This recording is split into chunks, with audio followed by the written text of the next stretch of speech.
मोनसे समाव बर' रायजो राजाफोरखौ मिनिहोग्रा मुंदांखा फेस्ला फावगिरि आदा फाजानि जिउआव साग्लोबदों दुखुनि जोमै। गावनि रोंगौथिजों गाव हारसिंनो माब्लाबा राजा, माब्लाबा रानि, माब्लाबा बान्दा आरो माब्लाबा सान्थ्रि गाहायनि फाव खालामनानै बयखौबो रंजाहोग्रा आदा फाजानि जिउआ दिनै खोमसि दरसि। नंगौ, 1991 मायथाइनिफ्रायनो बर' हारिमुखौ फोथांनानै लाखिबोनायाव गोख्रों बिफाव लाबोनाय आदा फाजा बिथांनि जिउआव फोरमायस' हायै दुखुआ जेरैथिंबो साग्लोबदों। चिरां जिल्ला सामफाबतीनि थागिबि आदा फाजाया गोबाव समनिफ्रायनो गोब्राब बेरामजों नाख्रेबजागासिनो दं।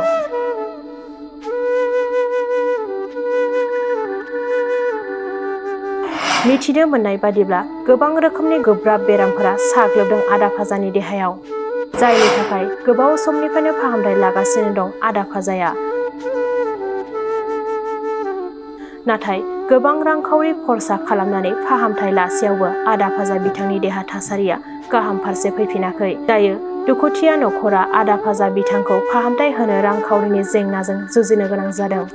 जेरैबो जेरैथिंबो साग्लोबदों दुखुनि दाखा जोमैया आदा फाजानि नखराव। बिनिखायनो आदा फाजाखौ फाहामथाय होनायाव रांनि मदद हरनो थाखाय सुबुं अनफावरि रायजो राजाफोरनिसिम खावलायहरदों दुखुथिया नखरा। रांनि अनसुंथाइ हरनो थाखाय स्क्रिनाव होनाय फनपे नम्बर 9957295592 आव हरनो हागोन आरो आदा फाजा बिथांखौ सुलाद लानो हागोन। बे समाव बड'लेण्ड रादाबनि खौरांगिरि इज्राइल बसुमतारीनि लानाय एक्सक्लुसिभनि गेजेरजों आबुं बाथ्राफोरखौ मिथिनानै लादो। नंगौ, बर' हारिनि मोनसे जारिमिन सोरजिग्रा आदा फाजा मुंजों बयजोंबो मिथिजाग्रा, मोनसे समाव बर' हारिखौ गाबहोग्रा, मिनिहोग्रा, सुखु दुखु खालामग्रा आदा फाजा बिथाङा दायो गोबां मोनसे बेरामाव भुगिनांनानै दं।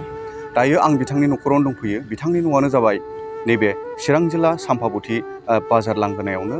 आङो दायो बिथांनि जिउ जारिमिन आरो बिथाङा बेबायदि राजा रानि फाव खालामनानै बयखौबो मिनिहोनो हाग्रा सासे फावगिरि, बिथाङा दायो माबायदि हालोदाव दं आरो बिथांनि सुंद' जारिमिनखौ आं नैबे मोनसे बिनिफ्राय मोगा मोगि आयदा हाबाफारि लानायनि गेजेरजों बिथांनिफ्राय आङो मोन्थिनानै लागोन।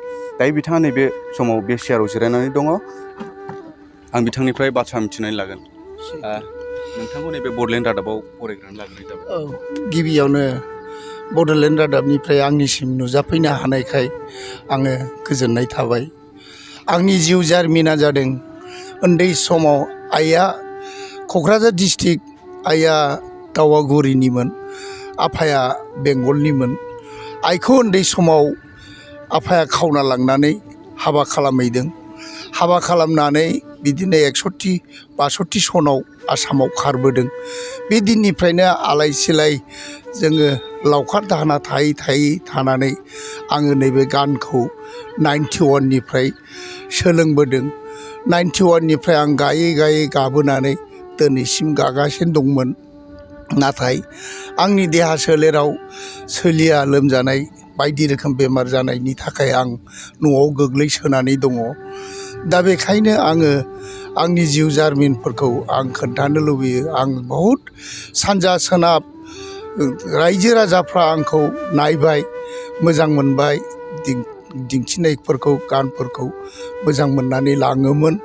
सानजाहा आङो अरुणाचलसिम, सोनाबहा बेंगलसिम, खोलाहा भुटान सिमासिम, खोलाहा धुबुरि डिस्ट्रिक्टसिम आं गानाय जाबाय।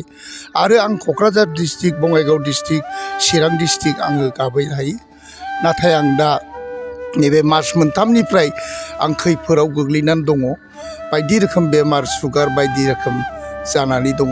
बेनिखायनो आङो जेरावबो ओंखारनो हायैलाय आङो रायजो राजा आरो गिदिर मानाव गिदिरफोरनिसिमबो खावलायहरनाय थादों, जाहाथे आंखौ हारिमु कालसार गायो हिसाबै, हारिमु दिन्थिग्रा हिसाबै, आंबो बर'नि सासे जारिमिनारि हिसाबै नोंथां गिदिरमोनफोरखौ आङो खावलायहरनाय जादों।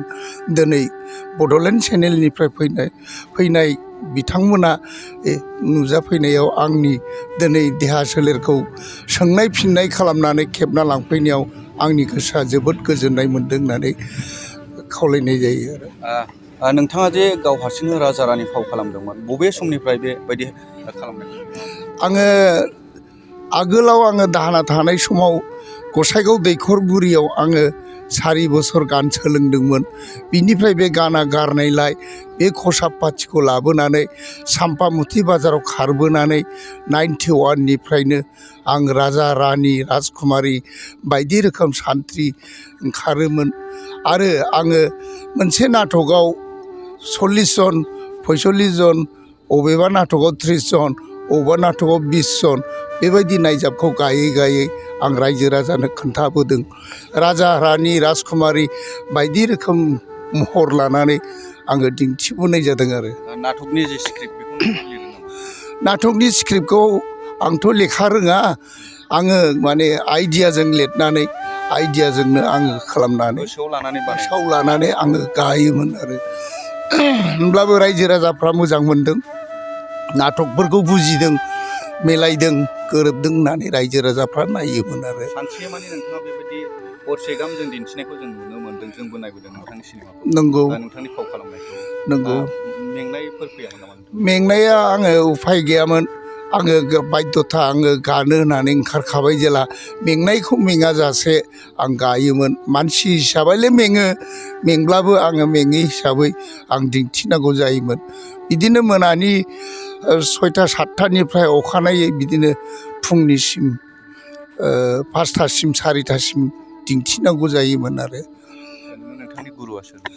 आंनि गुरुआथ' आंहा गैया, आंहा फोरोंग्रा गुरुबो गैया आरो आङो लेखाबो रोङा।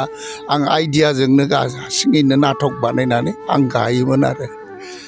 सोरनोबाफोर फोरोंलांबायमोन नामा? आङो फोरोंनाया फोरोंदोंमोन। आमथेखा फाथाबारियाव सासे फोरोंदोंमोन, बेबो हायाखिसै।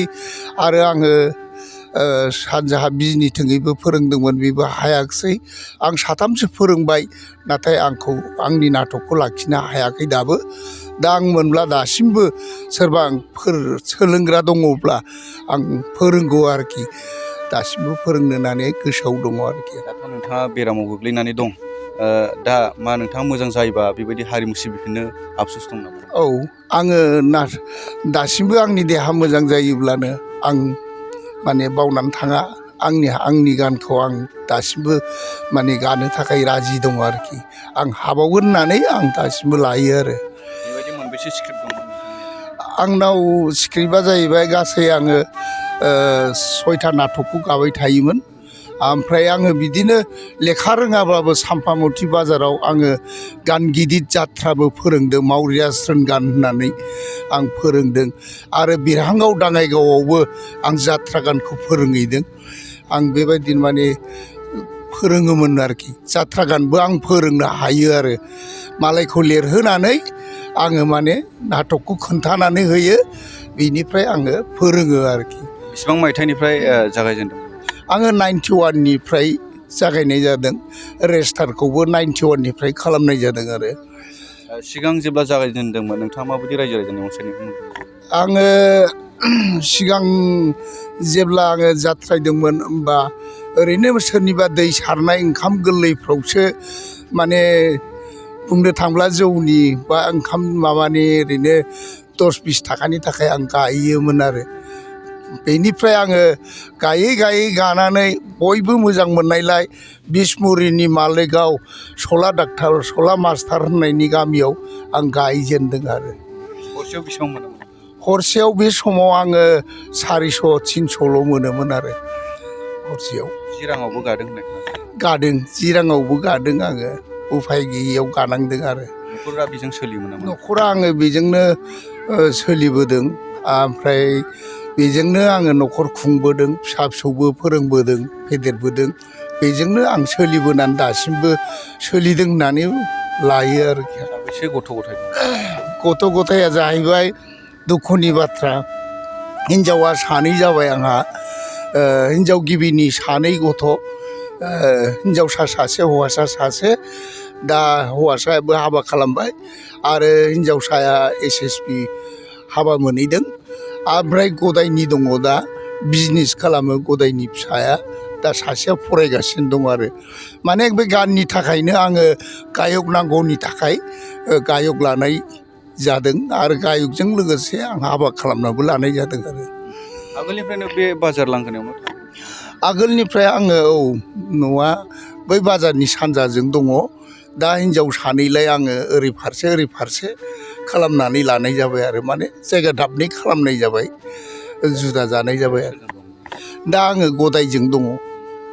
दायो नोंथाङा गोबां बेरामनि मोनसे भुगिनांनायाव दङ। आङो गोबां बेरामाव भुगिदों, दा भुगिनांगासिनो दङ।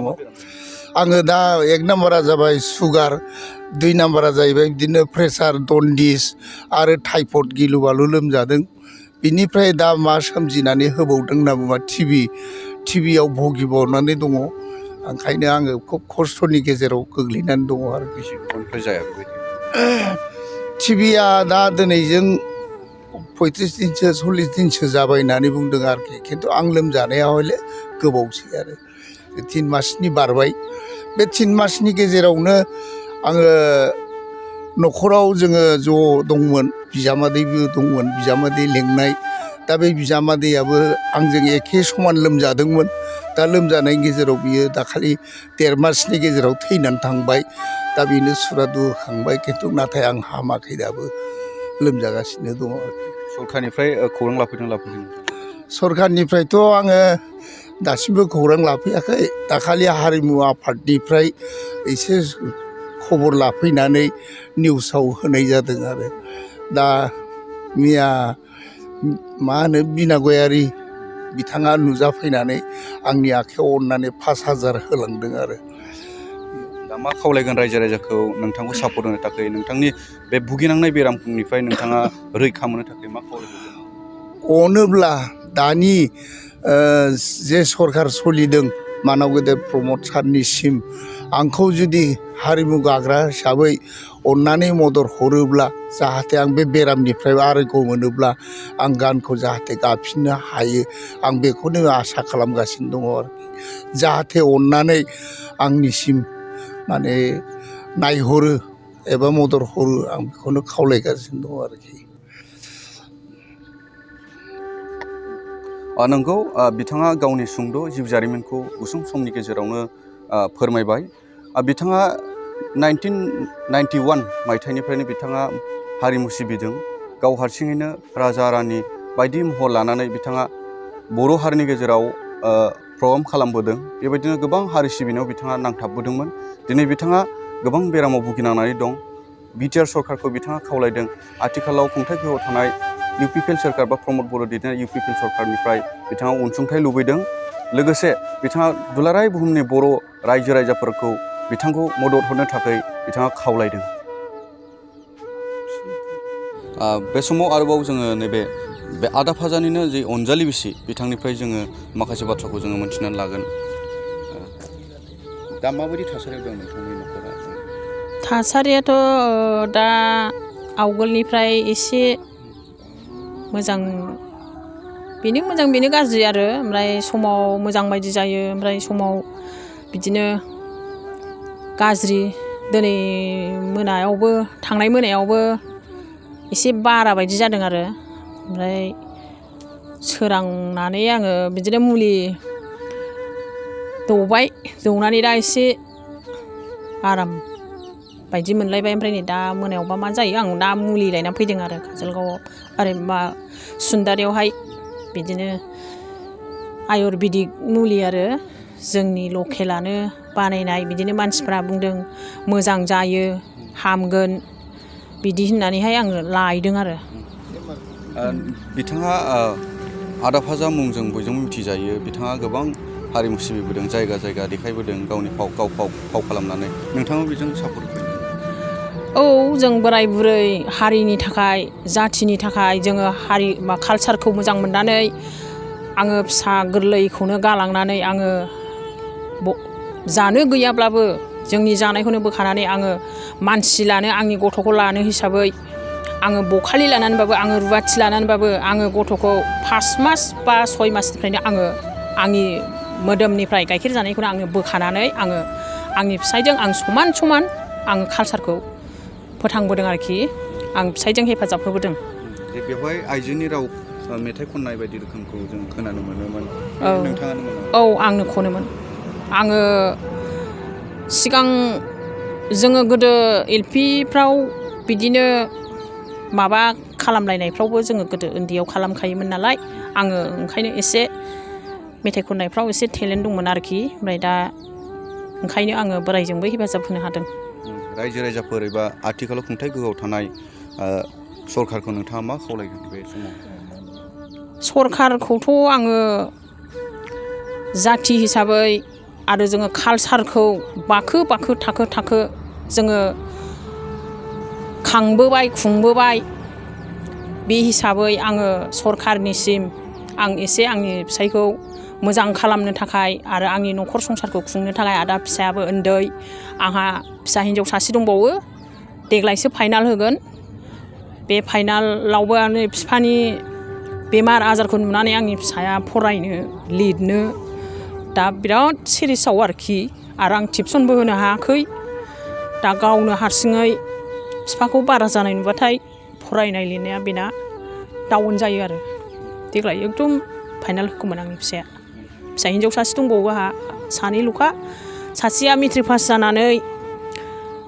जानानैहाय बिफाया बिदिनो दा बिफायाथ' दखान होनो हाला गावनो नै आंनि फंबायनि फिसाला बियो आंनि फंबाय असे फिसालानि बियो फिसाला असे फंबायनि फिसाला आरो गावसोर बिदा फंबाय सानैजों जाबाबो जायाबाबो गाहाय मानसि थानाया आलदा दखानखौथ' जै गथ'फ्रा सोलिनो हाया जोंना गोदोनिफ्रायनो बिफाया ब्रिटिश दैज्लांना दैज्लांनि मैगं थाइगं मेसेंना मेसेंनि मैगं थाइगं बिनि बेगरखौ फानो आरो जेन'बा दा मुला जोलै जिखुनु जोलै सामब्राम बानलु बेगरनि जोलै बेफोरखौ फानोमोन आङो बोराया दा बेखौथ' ओंखारनो हाला दा नै थान्दा बोथोर फैबावगौ आरो बे थान्दायावथ' आं बोरै हगारबावनो बेखौ ओंखायनो नांगौबा बे बोसोरा बारलांथोंसै आंनि फिसाया रोंबाबो रोङाबाबो फंबायखौ लानानै सोलिथोंसै आं बेखौ सानबाय आरो इसोरा दा खालामथों ससेयाव आन्दा खानु आं इसोरनि सायाव सानफ्रामबो निर्भर खालामो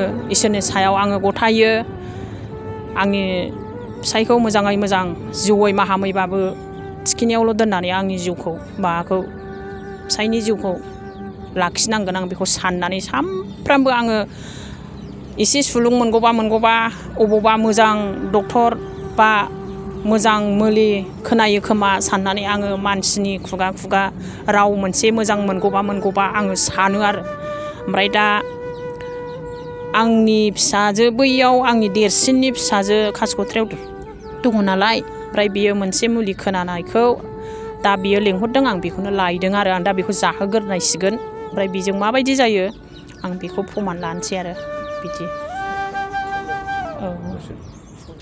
मोनसे गोजोनथाव फोसावथाय नोंथाङाबो फुजानि मुङाव गोदान गानग्रा जोमग्रा बायनो गोसो दं नामा? फुजा बोथोराव नोंथाङाबो गोदान गानग्रा जोमग्रा गाननो गोसो दं नामा? फुजा बोथोरनि मुङाव गोदान गानग्रा जोमग्रा बायनो गोसो गुदुं नोंथांमोननि थाखाय मोनसे गोजोनथाव रादाब। क'क्राझार सहराव US पल', प्युमा आरो किलार ब्रेन्डआव सोलिगासिनो दङ फुजा बोथोरनि अफार।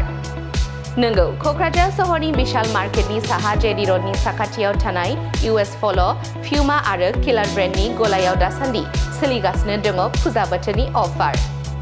US पल', प्युमा आरो किलार ब्रेन्डनि हौवाफोरनि गानग्रा जोमग्रा जेरै लंपेन्ट, शार्ट, टि-शार्ट, जुथा, टपि बायदि बायदि गानग्रा जोमग्राफोरखौ बायोब्ला नोंथांमोनहा मोनगोन डिसकाउन्टजों लोगोसे अफार।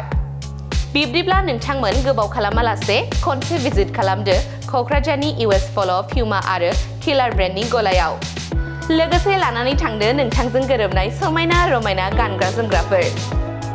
US पल' आरो पुमानि मेनेजार जोंनाव दा बर्थमान फुजानि अफार सोलिगासिनो मोननै अपसन दं कास्टमारनि थाखाय अफारा US पल' जुदि 8000नि मार्केट खालामोब्ला 1000नि केशबेक दं आरो जुदि केशबेकखौ लायाब्ला 5000नि बेक फ्रि मोनगोन आरो जुदि नोङो बिनि बारा लाबावोब्ला जुदि 10000 एबाब लायोबा 13000नि लायोब्ला 2000 केशबेक दं आरो जुदि 17000 एबाब जुदि लायोब्ला ट्रलि बेग फ्रि मोनसे फ्रि दं आरो जोंनि बे US पल'आवहाय आरो लोगोसे जोंना बेजों लोगोसे पुमानि दङ पुमा शुसआव दं बर्थमान बाय 1 20% अफ बाय 2 25% अफ आरो लोगोसे एप्रिल्सआवबो दं दा जोंनाव बे अफारा सोलिबाय थागोन टिल खालि फुजासिम सोलिगोन आरो बे अफारा जों মই এখন কিলাৰৰ মেনেজাৰ হয় আৰু এইটো লোকেশ্যনটো হ'ল আপোনাৰ বিশালৰ ওচৰত পাই যাব আপুনি বৰ্তমান মোৰ ইয়াত অফাৰ চলি আছে 3999 পাৰ্চেছ কৰিলে আপুনি 500 কেছ পাব আৰু 599 আপুনি যদি পাৰ্চেছ কৰে তেতিয়া আপুনি 1000 লেছ পাব আৰু যদি 499 যদি আপুনি মানে পাৰ্চেছ কৰে তেতিয়া আপুনি 2000 লেছ পাব কাষ্টমাৰসকলক মই এইটো আহ্বান মানে জনাব বিচাৰিছোঁ যে